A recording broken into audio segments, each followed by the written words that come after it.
Happy Friday! Welcome to the Prop Queen Pod. I'm the Prop Queen, Ariel Epstein. Just got a tweet out real fast. We are live and on air, ready to make some money going into your holiday weekend. I'm really worried about the holiday weekend. I think I have some kind of leak in my bathroom sink, so I can't wait to leave for the weekend and come back to a flood. So that's going to be fun.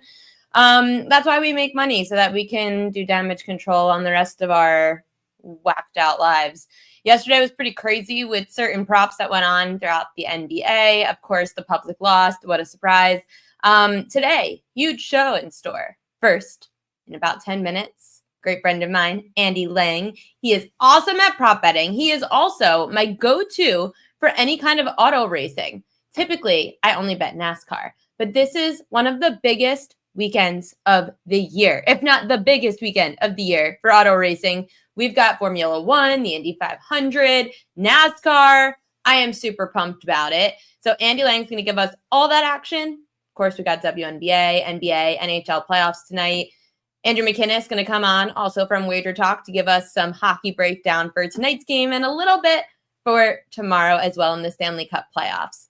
I've got a few things about where I went right and wrong, but here's what's funny about what's going on right now in the betting world. Baseball. It really takes a certain person for you to love betting baseball. It's a grind. My friends hate baseball. I feel like when I'm watching, right now, Pam Maldonado is in Florida hanging out with Kelly. They're on summer break and I'm in summer school having to continue to work while they're just frolicking around Florida. My friend Chris hates betting baseball. He says to me the other day, "Queen, why have you not told me how much the Rockies suck?" 8-42. I said, "I don't know. You hate baseball. You don't like betting baseball. Why would I have told you about how much the Rockies suck? What does it matter?" Well, thankfully for Jessica Brand, who I reached out to today and said, "Hey, can you help me find out how much money people would have made betting against the Colorado Rockies?" Jessica found out that if you were to have bet $100 on the opposite money line of the Rockies the entire season, you would have made $1,217. Remember, the Rockies are laying you're laying at least minus 300 against the Rockies each day. Maybe minus 250 on a bad team. But the Yankees today, minus 330. So even if you were to bet $100, to make 50, you still would be profitable. It's that bad. What do we say here? Joe Quills, the Rockies win percentage is so bad that you can roll a die and certain number with a higher probability than their current win percentage comes up. What's crazy about this is that today the Rockies are getting the Yankees, and it is the first time that Yankees All-Star Aaron Judge is going to be at Coors Field in his entire career. It is the last ballpark to cross off. He was there for the All-Star game, but not a regular season game. Aaron Judge is plus 148 on FanDuel Sportsbook to hit a home run today at Coors. Plus 148 for a home ron. We are so close to it being anytime. We've got wide receivers to score a touchdown that are way longer than that. Plus 148. That's absurd for a home run. For you people betting that tonight, I get it, but you're insane. I get it. If you bet $100 and you win 148, congratulations, but you're betting bad odds. A home run's still hard to do. Aaron Judge is going to go through 3 games at Coors Field, and what do you think's going to happen? He's going to do it every day? No. Even Trent Grisham, plus 250. It's just hilarious. But Aaron Judge, plus 148, I had to mention that. So stupid. Keeping it in baseball, some other news today. Alex Bregman, the Orioles and the Red Sox played an afternoon game today where the Red Sox just absolutely demolished the Orioles. I think it was 19-3 or something. But Alex Bregman left the game.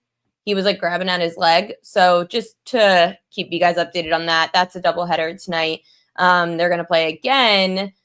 It was a close game, actually, until the Red Sox blew it open in the 6th inning. Last night in the NBA, and we're going to go back to something similar to this today. Throughout the playoffs, there's always a beloved player. There's always a beloved prop that everyone gets on a little bit too late. 91% of bets were on Julius Randle to go over 19.5 points in Game 2 last night for the Minnesota Timberwolves. If you subscribe to the PropQueen.com newsletter, I mentioned this all day yesterday in both newsletters. His points prop was only 19.5. Granted, Randle's points prop was 18.5 in Game 1, and he went over it. However, Randle had an amazing series against the Warriors. Called that out in the newsletter too. Power forwards have had success against the Warriors when Steph's out. Julius Randle has put up at least 24 points since Game 2 of the Warriors series.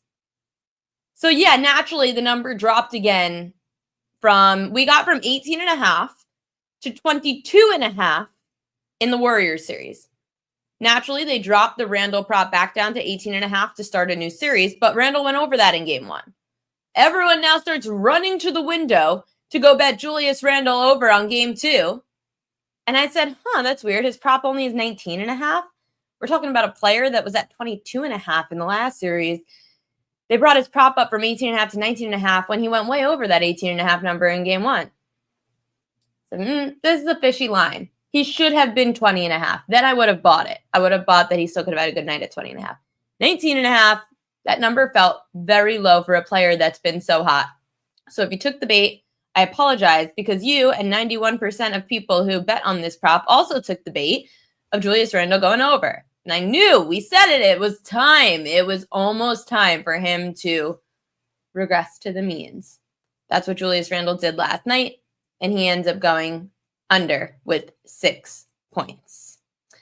One other note to make, that if you're one of these people that likes to bet weird things because of weird trends, just keep this in mind for next year. 9 straight seasons where an NBA MVP has not had a tattoo. So you could take that for whatever it's worth. But next year, if you want to bet an MVP, do some kind of medical exam on these players, because I'm telling you, sometimes the trends, they mean something. Just found it to be really interesting. Okay, so where the Prop Queen newsletter was right yesterday. So Nathan Eovaldi goes over his 5.5 strikeout prop with 6 Ks against the Yankees. Carlos Rodon went over his 6.5 and 7.5 strikeout prop yesterday against the Rangers with 8 strikeouts. Something good to note about the Rangers, their lefty-righty splits are very different. You can find that on the PropQueen.com on the MLB Prop spreadsheet. You'll notice that lefties are having a lot more success than righties against the Rangers this year. Lefty starters, 11 overs and just 3 unders when facing the Rangers. So again, keep the Southpaws in mind when they go up against Texas. Philly's Southpaw, Ranger Suarez, went over 5.5 strikeouts with 6 in 6 2/3 innings against the Rockies yesterday. Julius Randle, I mentioned, fishy line. He went under 19.5 points. SGA, he had a big night, 38 points, went over his 31.5 points prop. That wasn't a surprise. He has been absolutely crushing it against the T-Wolves this year and crushing it when playing at home. Of course, the Thunder end up covering that spread again. Where I went wrong, Tyler Anderson sucked. He didn't even have a strikeout against the A's yesterday. That was a stupid bet. Tanner Bybee went over his 5.5K prop for the first time all season with 8 against the Tigers. Talk about taking the bait. I did on that 5.5. You suck. I never do well with Guardians pitchers. I always seem to lose, so I really need to stop. Bad habit of mine because the numbers are always so intriguing and I always take the wrong side. So yeah, it was the first time all year that Tanner Bybee had 6 strikeouts, and it was against a low K rate team like the Tigers. So silly me. Anthony Edwards did not go under his 24.5 points prop last night. He had 32. And Chet Holmgren, struggling on the boards again, had 4 rebounds and goes under 8.5 boards. So that's where I went wrong yesterday. But that's why I'm going to bring on my next guest, because my next guest is going to make sure that we are right. And he always says that his mission of the year, every year, his number one mission, I think, no, we're going to just tell him it's his number one mission, is to go 3-0 on the big auto racing weekend that we have with NASCAR, Formula One, and the Indy 500. So here's my good friend from Wager Talk, Andy Lang. Happy Friday. We have a tattoo theory in UFC. Actually, You brought up the tattoos. It's if a fighter shows up to the ring with faded tattoos that haven't been touched up in a while, you bet against them because it means they haven't been winning and they don't have money to fix their tattoos. And if you can't get your tattoos right, there is no way you can get your fighting strategy right. This is a sneaky theory in the UFC, but it's something the books obviously don't take into account, and it hits at a big rate. It works. Yeah. Oh yeah. Yeah. Look for these guys that got tattoos a long time ago and haven't bothered to fix them up. Sorry.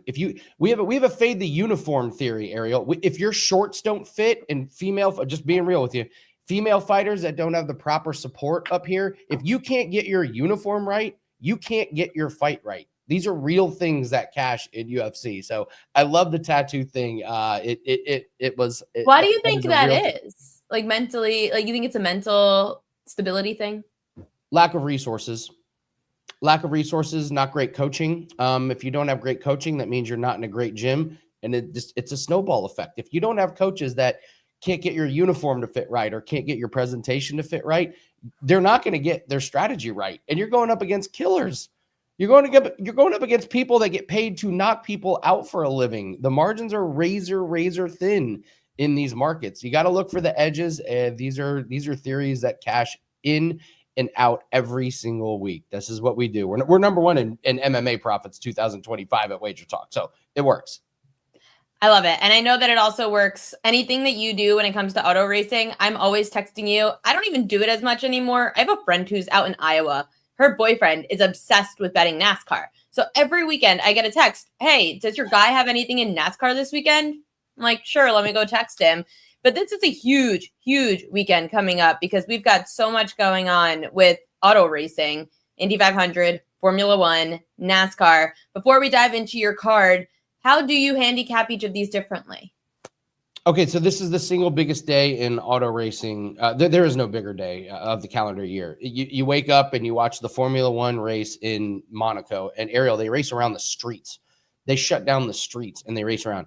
It's the biggest amount of money you've ever seen in one place. Yachts park at the sea, at the ports, and these guys are racing around. It's the most photogenic race you've ever seen. It really is breathtaking. Then you have the Indy 500, which is 10 miles away from my place.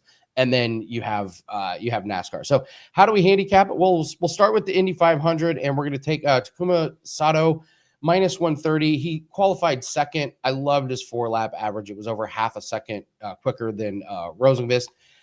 This is going to come down to the last 10 laps. The way the Indy 500 works is there's a lot of drafting, and you almost want to be in second place with 2 laps to go because you get the momentum and you get around. Sato's just, if he stays out of trouble, he's going to be there at the end. Rosenqvist has got speed. I just don't think he's got Sato's speed. Formula One winning margin under 6 seconds. You cannot pass on this track. Like, there are no passes. They actually made a rule this year that you have to pit twice to try and create some kind of chaos. This race is so boring. It's beautiful, but it's boring. And it's just follow the leader. They can't get around each other. It's tight tracks. And these cars are really close. Take the winning margin under 6 seconds. And then the NASCAR, Alex Bowman's been a cash cow for us. They're racing at Charlotte. It's a Coca-Cola 600. It's a big oval. This guy's got top 10 finishes at Phoenix, Las Vegas, Miami, and Kansas. The only big oval that he did not finish top 10 was Texas. And he was in the top 10 when someone wrecked him. So Alex Bowman top 10 is really good. Every year I try and go 3-0. I've done it once. I go 2-1 every freaking year. I've hit this parlay one time. Is there one in particular that always haunts you? No, it's just, you know how parlays are. You put a 3-leg parlay and one goes like wrong, and it's auto racing. You know, accidents can happen, but it's a greatest day. But it's never like one race every year that gets you. No. It switches off.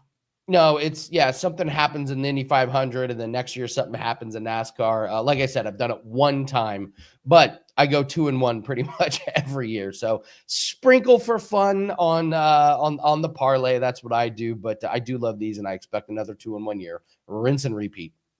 I love that Shawn Michaels said we're trusting someone named Soto.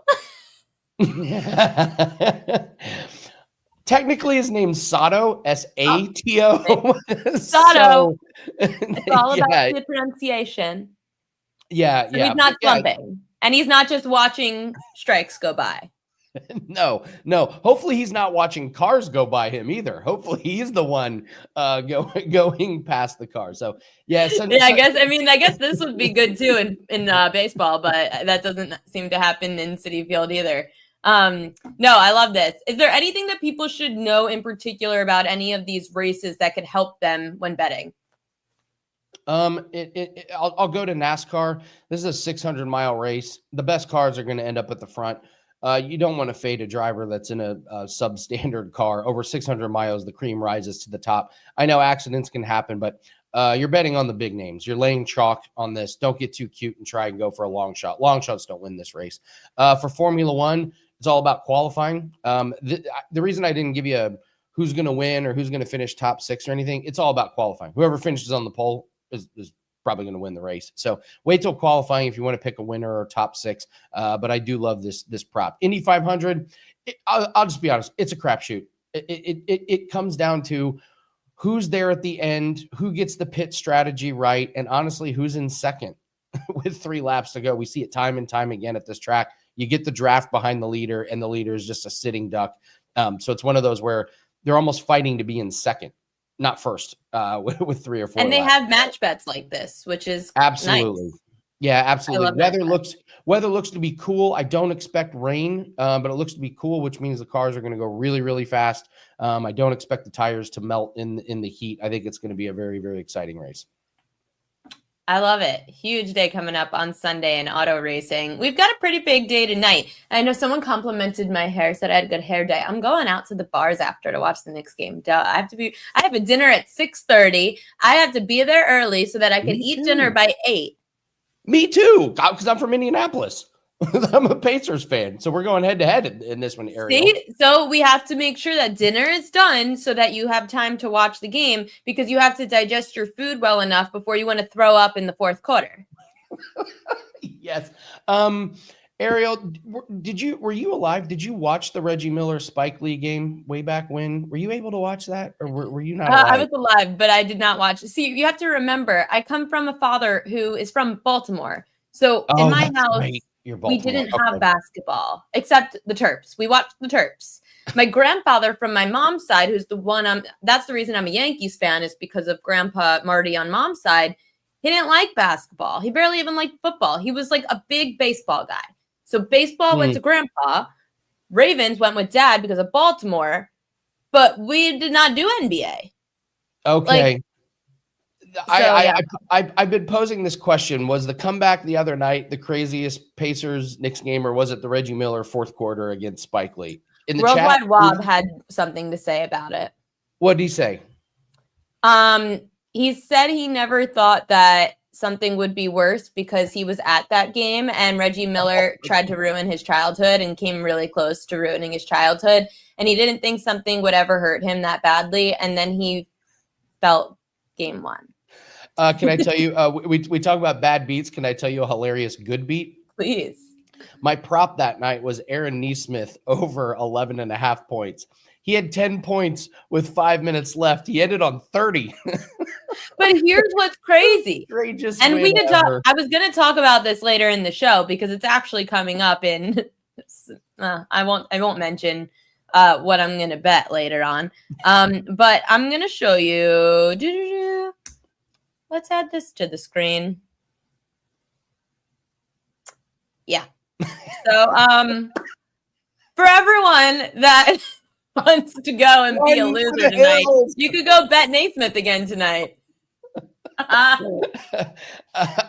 Listen, so Ariel, I got burned on the Randall prop the other night, but you know me, I ride streaks. I've been riding the Randall streak on points. Me too. Nesmith was another guy that I've been riding over his points because he's been great against Cleveland. I'm not laying a penny on him tonight. There's no way. You think the Knicks are going to let him do that again? They will tackle him before they let him shoot a wide open. You mean the way they were tackling Mitchell Robinson? Thibodeau may tackle him, take one for the team. There's no way the Knicks are gonna let him score. I would run for the hill on that one. Insane. And to your point, it wasn't as if he was having the best game ever. It was until the end, and then it went into overtime. But Wait, let me put this here. So tonight you do like the Pacers team total over 109.5. I hope this isn't betting with your heart. No, they just play with a fast pace. They're seventh in Yeah. the regular season, third in the playoffs, and they've gone over this total in 9 out of 11 playoff games. This is good news for you. The 2 games that they went under, they lost. Every game that they've won in the playoffs, they've gone over this total. And the pace was insane, and that's what the Pacers want to do. I thought the Knicks did a good job of keeping up with them for the most part until that crazy fourth quarter. And this is a Pacers team that they just throw waves of players at you. Ariel, I think it's really interesting. You're looking at the Pacers and the Thunder. They're the opposite of the big three. The salary cap has really changed what works in the NBA. It's really tough to give all your money to a couple players. So the Pacers are going to play 10 guys. They're not going to get tired. And I thought the comeback from Nesmith was insane. But you do have to acknowledge the Knicks got a little tired. Brunson got in foul trouble. Or they got a little too excited and jaded and decided that they could just play like, we're good. We got a big lead. I don't know whatever goes on in their minds, because this is the same story every day. Sorry to cut you off. With the Knicks perimeter defense, it's every time at the end of the game in the fourth quarter, the Knicks perimeter defense, when they get a lead, decides to not show up. They don't. They got lazy on their switches. And listen, Nesmith was hitting like from long ways away. There was a couple times where it was like, well, yeah, they didn't close out on him because they want him to shoot from 31 feet. But he had anyway. But yeah, the Knicks get a little bit lazy on defense late. You brought that up. And listen, this is over in the last 3 games they've played the Knicks. So I'm not betting with my heart. I'm betting with the numbers. And again, this is rinse and repeat. I'm going to play it tonight. If it loses, I don't care. If they give me a 109.5 next game, I'm going to be playing that one again. So yeah, it's the Pacers over their team total. That's what I've been saying too about Jalen Brunson. And now I'm going to end up repeating myself later on, but it's good to talk to someone who sees the other side. With Jalen Brunson, I feel like he's one of those players, if you just bet it throughout the series, it could be profitable. I know it's a high 28, 29.5. Donovan Mitchell crushed the Pacers in the last series. Yeah, we don't care about stopping point guards. We're like, fine, take your 30. We're going to try and shut down some of the other guys. Miles Turner is worthless on the inside. So anytime Brunson gets inside, he's going to have a wide open, a little shot. We can't stop him. And we don't really care. We just say, hey, we're going to try and outscore you. We think we got the guys on the bench that can come in and beat your bench, and we'll take a 4-point close win. But Jalen Brunson's going to torch us. He does it every time. How many games in a row does he have? 30? So, yeah, I wouldn't hate a Brunson over. He's averaging, I have the numbers, Jalen Brunson against the Pacers in the last 2 seasons. So dating back to last year, it was 14 games. He's averaging 30 points, and at home it goes up to 35 points a game. Yeah, nice defense, Pacers. Nice defense. Yeah, you guys don't defend our point guard, and we don't defend any of your 3-point shooting. So happy Pacers Knicks night, game 2. You've got WNBA also. You've got a 3-point prop, but you're going under for Marina Mabrey. Why? Only made 1 3-pointer in each of the first 2 games of the season, 8 and 5 attempts, and only made 2 of them combined. So she's shooting 15.4% through 2 games, which is horrendous. Not trying to be disrespectful, but her team is awful. They cannot score. They cannot create open shots. She's a career 36.2% 3-point shooter. So let's just take the last couple games out of it. She needs 9 or 10 attempts if this math is going to add up. Like, if you're shooting 36%, you need to shoot 8, 9, 10 of these, and I just don't think she's getting the volume. So give me the under here. WNBA props on the unders is it's a sneaky market, Ariel, that I just don't think the books are paying attention to. You can find a lot of really good unders on these bad teams. Unders points wise, or you're talking boards and assists too? Every team totals, points, made 3-pointers, take the over on turnovers, take the over on rebounds on the other team. If you've watched some of these games, there's some bad teams. Listen, Caitlin Clark gets all the press, and I'm from Indianapolis. I get it. Watch some of the other games. They're at a different level, and it's not above Caitlin Clark and them. There's some really bad teams out there. Take some of these unders. Any trends early on in the season so far that have stood out? Yeah, the Chicago Sky tried to upgrade their offense, and what it's done is it's really hurt their defense. In 2 games, they've let the other team score over 90 points, which is a lot in the WNBA. Angel Reese is still struggling with shooting. What was she? 0 for 7 within 4 feet of the basket. Caitlin Clark had her first game in college and pro with no 3-pointers since 2022. You know what that means. Come back on her the next game. She's going to drop 3 or 4 of them on there. So the Sun are really bad. The Liberty and the Liberty and the Lynx, clear best 2. Fever going to try and catch up. But yeah, the early trends. We're only a couple games into the season. Hey, listen, we know that it's a profitable market to go and bet the WNBA. Stanley Cup playoffs tonight. You've got a shots on goal prop. What you got? Yeah, let's talk about Mikkel Granlund over 1.5 shots on goal. These are not the sexiest props in the world, but you know it is sexy when you have money in your account. Shot attempts are way up the last 4 games, 4.9 shot attempts. So anytime you get a guy that's basically at 5 shot attempts per game and they're hanging 1.5 shots on goal, it's got my attention. 4 shots on goal out of 5 shot attempts in the first game of the series. I watched that game. He had a lot of open looks. So let's keep riding this 1.5 shots on goal. Again, if it loses tonight, you come right back to it. With these props, I'm not looking to go 1-0. I'm looking to go 4-1. I'm looking to go 6-2. I'm looking to try and find these trends on these props that are going to hit over and over and over again. So Granlund, again, not sexy, but when you cash those tickets, it's a great feeling. That's the thing. It's all looking for these guys on lines that people aren't looking for, not looking at the big names at all. And in the Stanley Cup playoffs, who would you say are some players people should keep an eye out on that are still out there? Oh my gosh, it's Frederick Anderson, the goalie for Carolina. Under his, they put his saves at 23.5. He'd gone under 7 straight games. He had 15 saves, and he was so bad he got pulled. Like this was the easiest cash ever. Unders on goalie saves. I do a show with Matthew Barnaby, played in the NHL, amazing guy. And I brought this trend up to him. I said, why are all these goalie saves like down? And he said, Andy, defensemen sell out in the playoffs. They're blocking shots. They're checking harder. In the regular season, it's a grind. You're playing every night. You're not willing to lay down on the ice to block a shot in the regular season. Playoffs come around. Now the checking is harder. The defense is more intense. Everything that takes place in the blue lines is just a little bit more violent and a little bit more just physical. Getting shots on goal is harder.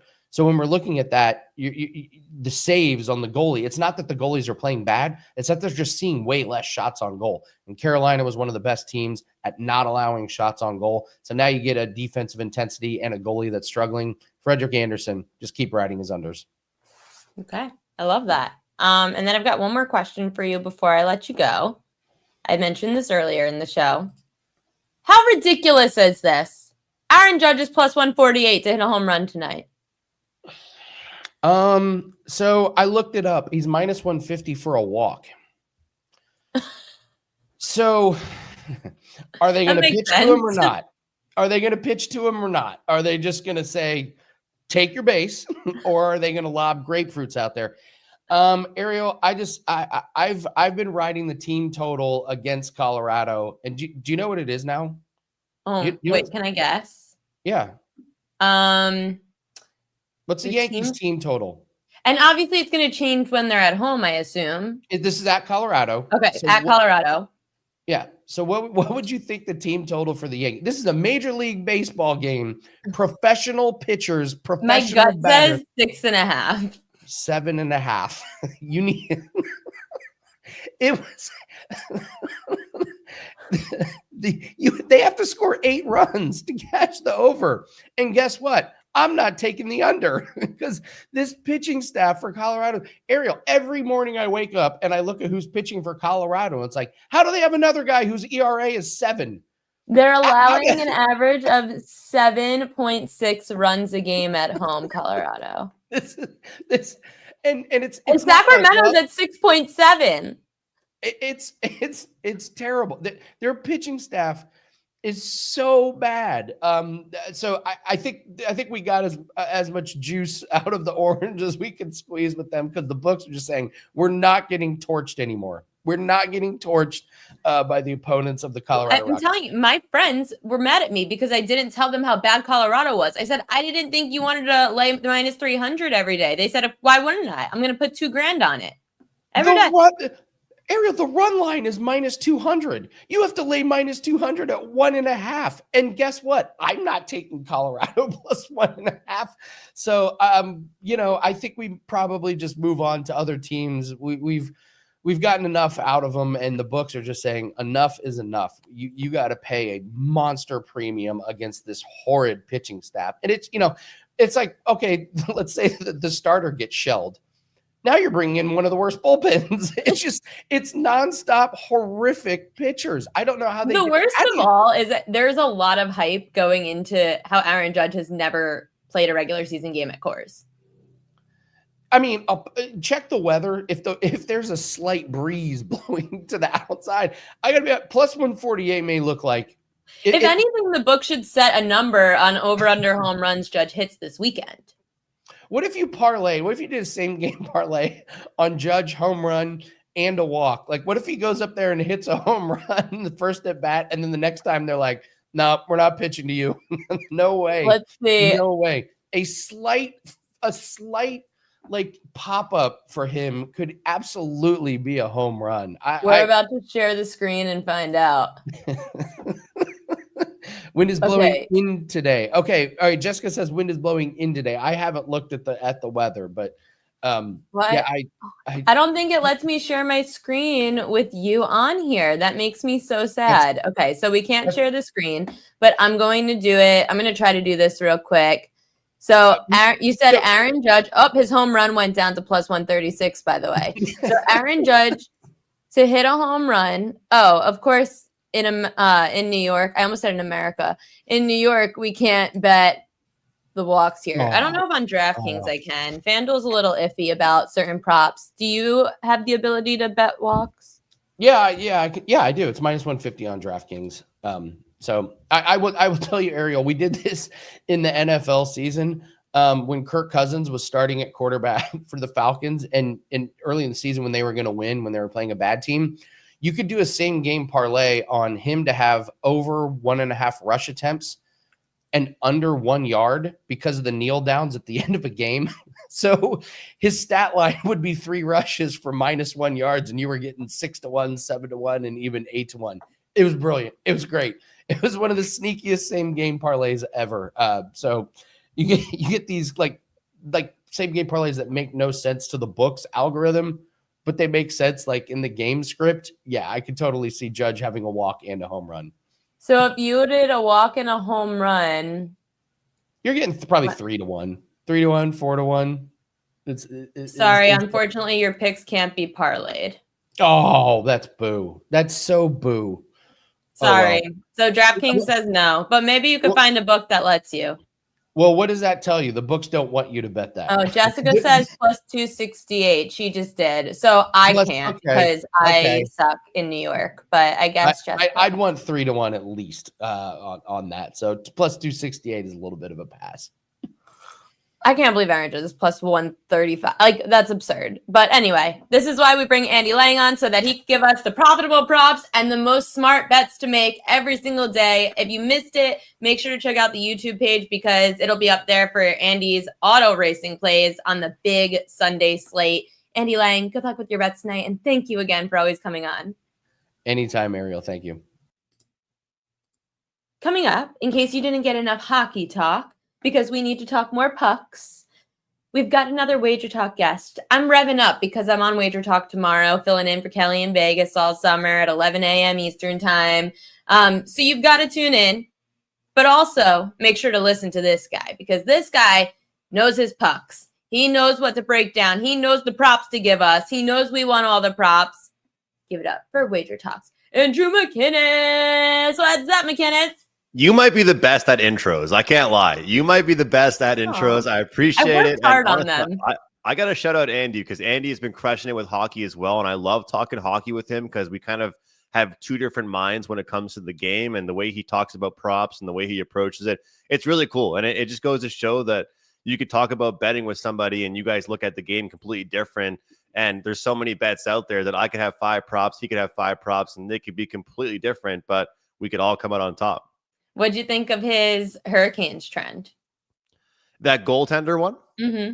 Oh, I love it. I love it. I think it's so cool because, again, people look at save props and you think like, oh, maybe you think the goalie is going to get scored on a lot, or maybe you think they're not going to have a good night, or it's literally just that the Hurricanes are a mixture right now of they're not giving up a ton of shots, but when they do, they're getting scored on. It's like they're just grade A chances. So maybe they're, so that's one thing that I've noticed throughout the NHL playoffs is pretty much shots on goal is the worst argument to say like, well, my team deserved to win. And I'm not always the most analytical guy, but I use these websites to, tell me the expected goals and all that kind of, I'm sure you see expected ERA in baseball. Yeah. Everyone's talking about that stuff now. I hate that stat. Yeah. But the funny thing is though, in the NHL, like if you told me a team was like outshot 23-14, but they won the game, it wouldn't shock me at all because it's more about the quality of shots. Let's talk about tonight first before we dive into tomorrow, because you do have some action for tonight's slate, and I lost you because StreamYard is interesting. Tonight, we've got the Oilers at the Stars. It's -110 aside, 6.5 for the total. First, you're going with the shots on goal prop, which, again, we do love it over here. Zach Hyman, why? Yeah, well, you know what? Well, I got to give credit to Andy again, because one thing I learned from him is that if a player kind of bothers you, you got to go back to them again. If I lose on a player, like in the NFL especially, if a guy used to like, if someone would let me down one week, I would be scared to go to them the next week. And then they would go like 30 yards over the receiving yards. And I'd be watching like, oh, I had him last week, but it doesn't matter this week. So, well, isn't there the saying, fool me once, shame on you, yes. Fool me twice, shame on me, fool me three, or right? Like fool me once, shame on you, fool me twice, shame on me, fool me 3 times. What's that one? I don't like I'm a moron. Yeah, if you get fooled 3 times, that's on you. But that's the thing is that I don't even let myself get fooled twice. But tonight I'm going to, because I think Zach Hyman, 7 of his last 8 meetings against Dallas, he's gone over this number. I love the -105, and he's kind of like the wingman with Draisaitl and McDavid. Like it's those 2 guys together are like the top of the top. They're the top class of the Oilers. And then Zach Hyman is right there in that second option. And one thing about Draisaitl that people kind of, get twisted, he's not just a goal scorer. He's a really good passer. And obviously we know the same for McDavid. So somebody has to be that trigger man. And when I look at these props, especially early into a playoff series, I don't really look towards recent trends like how these guys were doing in their last series. I like looking at how they did in general against the opposition in years past or in this recent season or in the last meeting, because teams play each other very differently. We see it in NBA action all the time. Like this guy might have had a great series. Look at Rudy Gobert right now. Like what's going on with that guy in this series? He was awesome in the previous series. So I think Zach Hyman's in for a really good night. And I just love that -105 price too. Evan Bouchard assist? Evan Bouchard, look, so, the funny thing is last game, he actually had a goal, which I think it's great that I ended up staying off his assist prop, because most of the time when you look to bet on this guy, there's no point in betting the point because very rarely he'll score goals. He's mostly the assist guy. And, as much as you don't want to be banking on power plays, this series is going to be built on a lot of power play goals. We saw in the last game, going into the third period, Edmonton was winning 3-1. 3 penalties were given consecutively to Dallas, and Dallas ended up coming back, winning the game. And people were blaming the goalie somehow, but it was because of the power plays. But I think Edmonton's going to draw power plays as well. And Bouchard is like the point guard of the power play. He's the one that's going to be getting the assists on most power play goals. He's the one setting up the shooters on the right side or the left side. And he's also the most offensive defenseman out of the crew. He's done well in years past against the Dallas Stars. And again, I just love that +105 price. And honestly, it makes it almost better he scored last game because I can't see him scoring 2 games in a row. So we'll take the assist with him. And Jason Robertson, this one, Ariel, this one again is more of a matchup base. When I look at this guy, you're taking the point because you don't know if it's going to be a goal or if it's going to be an assist for him. But this team is so deep that there's so many guys that can hurt you. When Mikko Rantanen, you've got Hintz, you've got Sagan, you've got so many guys, and Robertson seems to be forgotten about. 4 straight meetings for him against Edmonton. He has at least 1 point. And what I like the most is his ice time. It's very consistent. We got 14-19, 14-42, 15 minutes, 15 minutes. He's out there very consistently, and he does get power play time as well. So I'm not saying you can't bet the top of the top guys, but in my opinion, you're better off kind of finding those second tier guys like Hyman and Robertson. And that's what we're doing tonight. Hey, listen, I've had hockey guests on throughout the week and throughout the Stanley Cup playoffs. They all say the same thing. Find the players that may be on the same line as some of the stars not getting the love, or the guys who are on the third line that no one's talking about as well. And that's definitely the place to find value. Listen, people get annoyed when I give out minus 130s for strikeout props. So when you're finding these plus 100s, plus 105s, people don't have to lay heavy juice to try to get and make some money. I know that this one, Oilers first period money line, you said was just a lean, but why do you lean that way? Well, both teams in this series have had comeback victories throughout the playoffs. So sometimes a first goal is very important. And I think for the most part of this series, it won't be. But tonight, I think it very much so is. Because, again, it was 3-1 going into the third period. Edmonton is going to be so sour after the way that they gave up the lead in that last game, the way that they just had an absolute disaster. And the common word, Ariel, they used in the post-game press conferences were immature. And that's kind of a crazy word to use out of a team in the conference finals. We looked immature out there. I guess you could describe it as immature because they gave up a lead like they did. But I feel like this first period is going to be very important to them. Of course, they're short underdogs here in the first period. But this team has a lot of goal scorers, a lot of really talented players. And I feel like we're going to get a full offensive effort that might overwhelm Dallas a bit. I still believe, even though Dallas put up a ton of goals in the last game, I still believe overs and the Oilers kind of coincide. Last series, though, the Oilers closed out 2 straight games with shutouts, but I just don't think that's their game. They've proven it all throughout the playoffs. I think the last time you and I spoke, I said, can this team keep doing it? Can they keep winning all their games by scoring 4 or 5 goals? And evidently last game, it didn't work out for them, but I think that they're going to come out hot. A lot of shots on goal in the first period, and I think Dallas will be a bit overwhelmed. Speaking of coming out hot, that's exactly what the Florida Panthers have done with the Carolina Hurricanes. That game's tomorrow, but they're up 2-0 already. Florida has absolutely just dominated. I mean, I know that it was 5-2 and then 5-0. So scoring 5 goals a game against the Canes is crazy. I see right now on the futures market, that the Panthers are plus 110. The Stars are 2-1. Edmonton's plus 390, and the Canes are 12-1 to win the Stanley Cup. From your perspective, how much better is Florida than everybody else? I think the price is certainly right where it should be. But having said that, I've looked all year long, and I thought the Western Conference was the far better conference. Sometimes you can look at it and say, oh, it's pretty even, or the top teams in each conference are relatively even.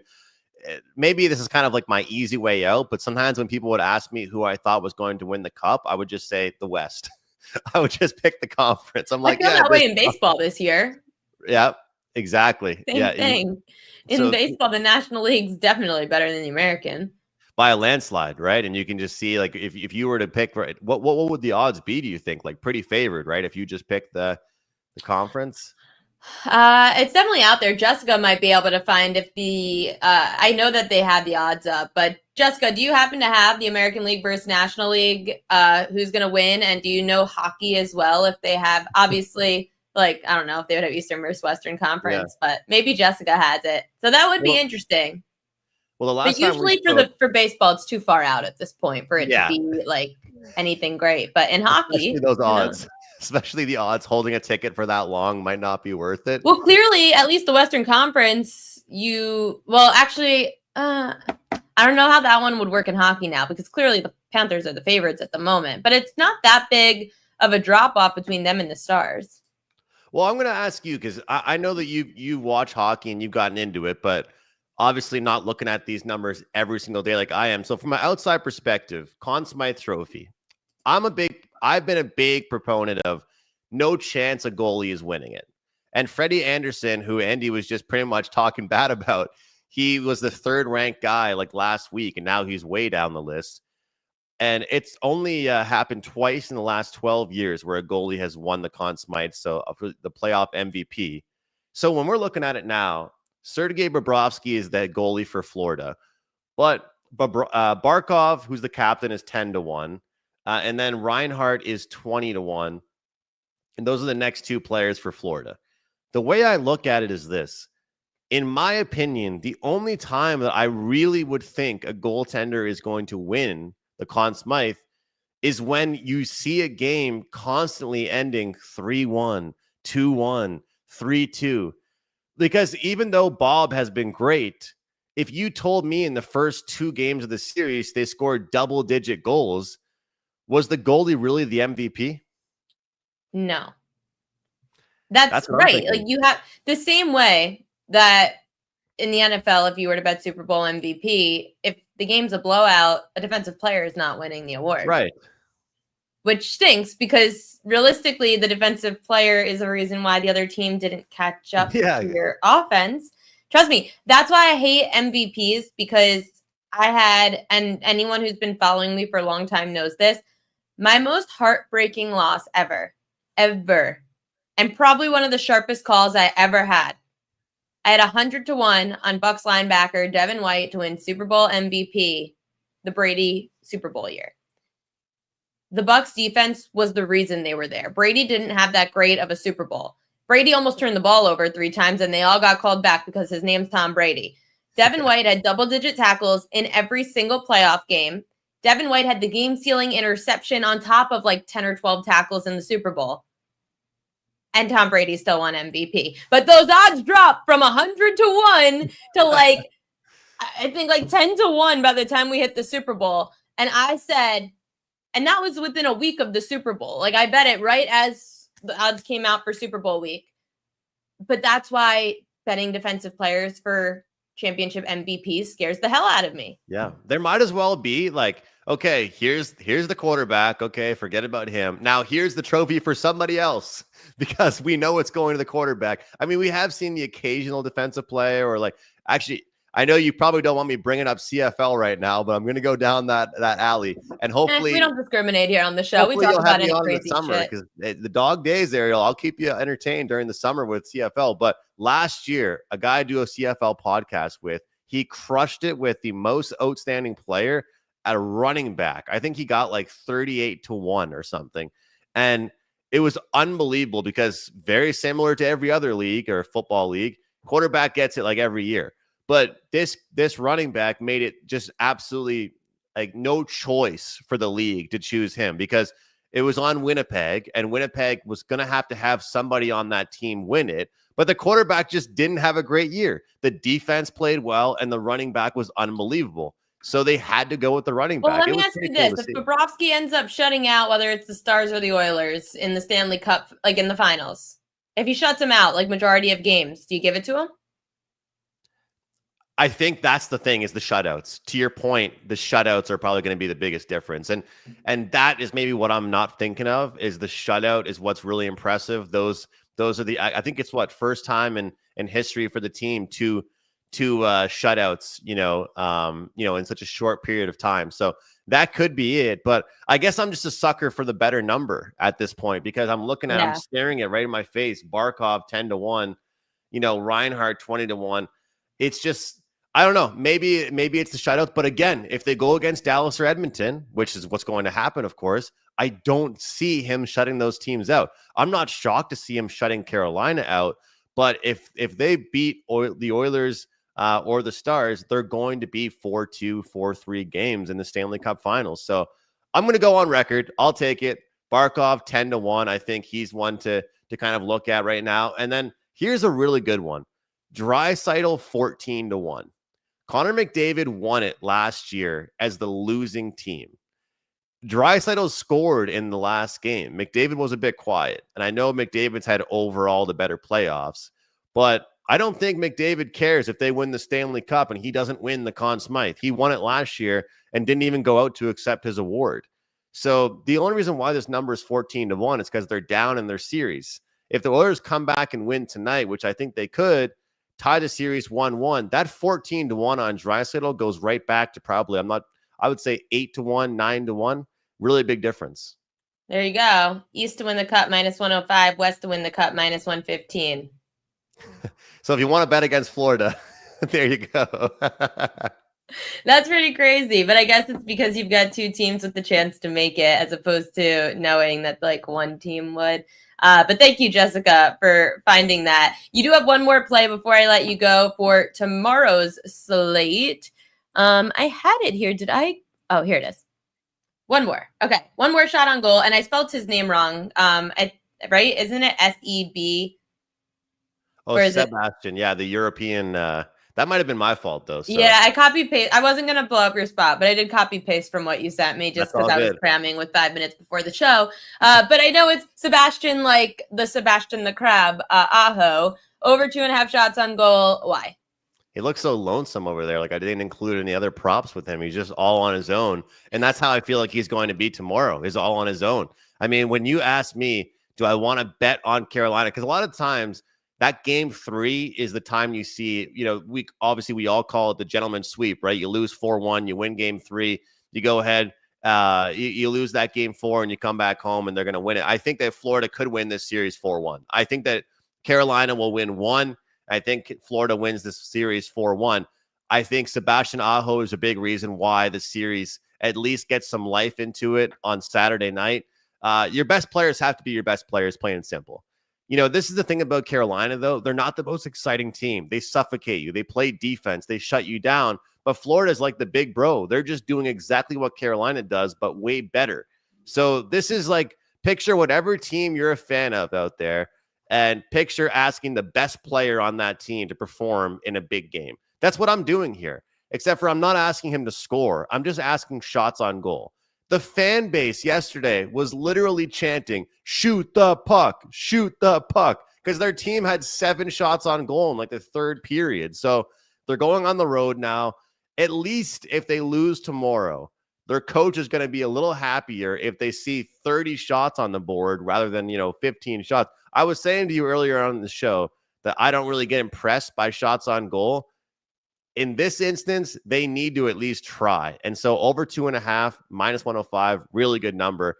Big Aho fan tomorrow night.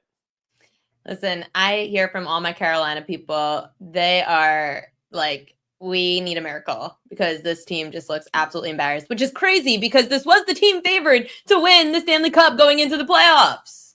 They've lost 14 straight games in the conference final. 14 straight. Is that a coaching issue? And people keep saying, is the coach going to get fired? Because he's never once since being the head coach. It's like Dave Roberts in Major League Baseball. Right. Well, he's never won. Your team's been great. You've changed the organization, but you can't win the big game like ever. And Dave Roberts has, of course, but still the fans get mad because he always tends to lose in the NLCS. That's the thing, is every team has their own expectation. Like, you look at the Toronto Maple Leafs like 6 years ago. Yes. Like you can't be satisfied with like the coach is like, well, we win the first round every year. Well, who cares? Your fans are satisfied with that now. It doesn't matter anymore. Some teams would just love to make the playoffs, but that's not enough if you do it every year. Hey, don't tell it to the Colorado Rockies. They'd be happy with getting to the playoffs right now. Andrew McInnis, thank you so much for coming on the show. Check him out at Wager Talk, and we will always be having him on as a guest because he is awesome throughout the Stanley Cup playoffs. Thank you so much, and good luck tonight. Thank you. Have a good weekend. My turn. First, we're going to get to the most bet on props of the day, propaganda.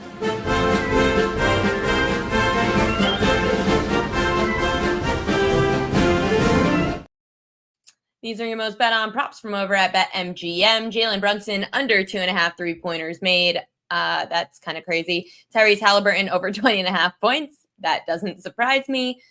I said on the newsletter, on the PropQueen.com newsletter in game 1, that Halliburton's very inconsistent at Madison Square Garden. I was fading him on points and assists last game at 27.5. Maybe this is the game we fade him. Aaron Naismith over 1.5 assists is an interesting over. Tyrese Halliburton and Jalen Brunson, first field goal. Jalen Brunson's always a first field goal play. And remember this one. 98% of bets on the over for Naismith points and over 2.5 3-pointers made. Time for Major League Baseball, where we've got false. false. I have to give you some trends in NBA. NBA trends for tonight. I mentioned this earlier, so if you're just tuning in, which you probably are because we have doubled viewers since Andy Lang came on. If you missed Andy Lang's segment, you can check out the Prop Queen Sports page at our YouTube channel. He gave out some auto racing. We talked WNBA, we talked NBA, and we talked hockey. Andrew McInnis just spoke about the Stanley Cup playoffs, so go subscribe and like the Prop Queen Sports YouTube page, please. Trend that I mentioned, Jalen Brunson. He has crushed the Pacers. Dating back to last season, which is 14 games, including the playoffs, he's averaging 30 points a game. Brunson at home, 8 games against the Pacers dating back to the start of last year, averaging 35 points a game. This isn't just a Brunson thing. Last series, when the Pacers played against Donovan Mitchell and the Cavs, Mitchell averaged just under 40 points a game when playing at home, which meant the Pacers were on the road. Mitchell averaged 34 points a game in the series overall. Brunson's prop was 28.5 in game 1. It is now up to 29.5 in game 2. They need to win this game. Second game at home. I know Jalen Brunson had 43, so I don't always love to bet the same prop that happened in game 1 again in game 2, which is why I'm not talking about Karl Anthony Towns. It's just the history that you have to know trend-wise with Jalen Brunson. And also, I feel like if you bet over point prop for Jalen Brunson the whole series, you'll be profitable. I would also look to maybe under his assists, but maybe not in game 2 because he went under it in game 1. So I'm thinking assists might be a play too, but I'm too inconsistent there. But Brunson's assists do drop against the Pacers. But Brunson over points is definitely something that I think if you bet it all series long will happen. Andy Lang is a big Pacers fan. He also said the Pacers just don't ever care to guard point guards. So Josh Hart is another trend. So I mentioned how yesterday the Julius Randle number was fishy. Josh Hart, same kind of thing. He's had at least 10 rebounds in all 3 regular season matchups against the Pacers. Then he had 13 in game 1 of the playoffs. Hart's rebound prop is now gone from 9.5 last game, which was a good number to go betting over because the number is really 10 plus with Hart. But now Hart's at 10.5, which used to the under. So my thought process is this number is a little bit too high and we are being dramatic. Again, 10 is the number for him. He did have 13 in game 1, but 10 is that number. So I think you're getting the bad end of the number on the 10.5. I would lean towards the under on Hart. Now they say if it ain't broke, don't fix it. I say if it is broke, fix it. And Pascal Siakam just went under his points prop of 18.5. He had 17 points in game 1. This season, Siakam hasn't been great against the Knicks, but I feel like it's coming because last season, Siakam did have great numbers at Madison Square Garden. He went over in 5 of 7 dating back to last year at MSG, and he just hasn't gone over this year yet, so I feel like it has to happen. I know that's a bad handicap, but he does do well at the Garden. So Pascal Siakam is someone that I would look at, especially because we're going to be fading Naismith and we're going to be fading Halliburton. So someone else has to score in this fast-paced offense. Tonight, it's Siakam's turn. Major League Baseball, there is one fishy line on the slate. Let's go to fishy lines.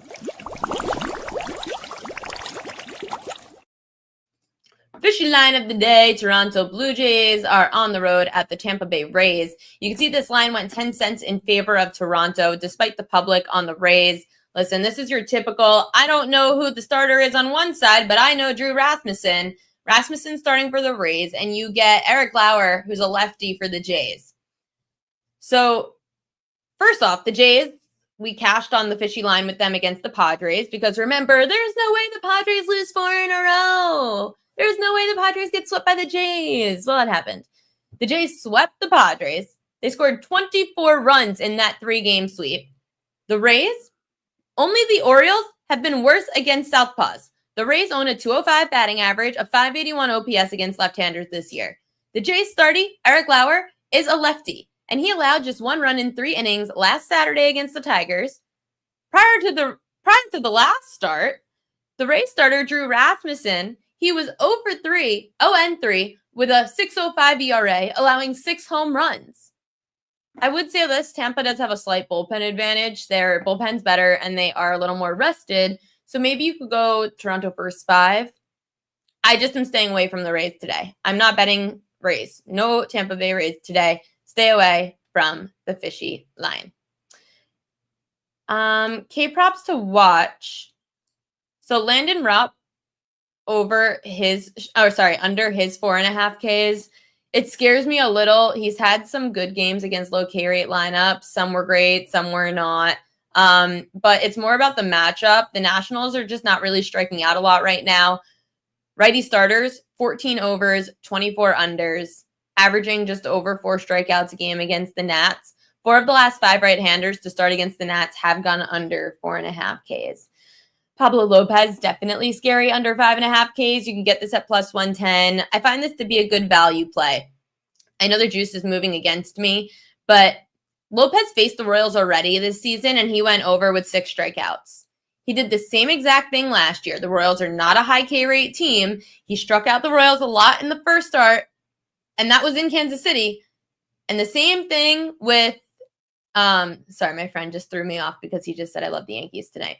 Okay, same thing happened with Lopez last year, where at home against on the road at Kansas City, he struck them out 6 times or 7 times last year, 6 times this year. And then the next game, he ends up not going over 5.5 Ks. He had 5. I think the same is going to happen this year. The Royals, they're averaging 3.8 strikeouts a game against righties, 23 unders, 18 overs against Kansas City. 9 of the last 10 righty starters to face Kansas City have gone under 5.5 strikeouts. I know Lopez is at home, and I know it's scary, and I don't know why I have minus 108 here. It's plus 110. That's silly me. Plus 110 for Pablo Lopez to go under 5.5 Ks tonight. Again, if you want a little value play, I think at plus 110, it does have some good value. I'm going to save Clark Schmidt because that's coming up now in Royal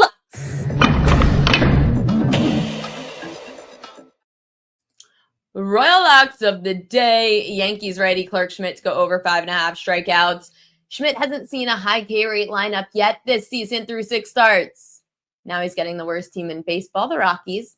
The last time Schmidt pitched in Colorado was 2023. He punched out 8 batters in 6 innings, which is good to know because that means he's okay in the altitude. The Rockies, not only are they horrible, at least it means that they're horrible enough that Schmidt should stay in the game long enough to hit 6 strikeouts. The Rockies are averaging 6 strikeouts a game against righty starters. This number at 5.5, we're getting a good number because Schmidt hasn't faced any high K rate teams yet. So his numbers haven't indicated that he can do this, but he will. The next one, Aaron Naismith under 13.5 points. Do I need to say more? We're taking this under. I know this is on the over 12.5. We're going to take under 13.5. It was fine. I think I laid like minus 135, minus 140, whatever. I'm fading the public. This is exactly what happened yesterday with Julius Randle. Everyone was so high on the trend. The trend was so great. You can only back a trend if you keep backing it every game. I haven't been on Naismith like other people have. I was on Randle. It lost. Fine. Loser. Done. But Naismith, he wasn't even that great until the 4th quarter. He was about to go under his prop. And then in the 4th quarter, he went off. That's great. The Knicks aren't letting that happen again. Don't get me wrong. I hate the Knicks perimeter defense. And the Knicks are going to give it up to someone else, hopefully Pascal Siakam. But it's not going to be Aaron Naismith. Plus, I know he didn't play a lot of minutes earlier in the season. The last 2 times that they played the Knicks this year, he put up like 4 points. I'm out. Everyone's riding this because they love the cool, new, trendy, shiny thing. Not me. Fade the public. That's it for me, the prop queen, Ariel Epstein, here on this Friday. It is time for me to go get a nice Italian dinner. I am super pumped. And then we're going to go watch the Knicks. Hopefully they get a dub. And New York could be happy again. Because New York sports are toxic. They are exactly, if you want to be in a toxic relationship, you go and be a fan of New York sports because they do just enough to keep you in. They suck you in. You buy the tickets. You get the concessions. You bet on them. They get to the ALCS or the NLCS or the Eastern Conference Finals. And then they just rip it out of you. I could say the same, I guess, for the Jets who made it all the way to the AFC Championship game. But that was Mark Sanchez, right? So whatever. Anyway, have a great day, and I hope that you all are very profitable tonight. I'm not going to have a show on Monday because I'm going to enjoy my parents' pool, but I will see you guys Tuesday here, 5 p.m. Eastern Time on the Prop Queen Pod. Good luck with your bets.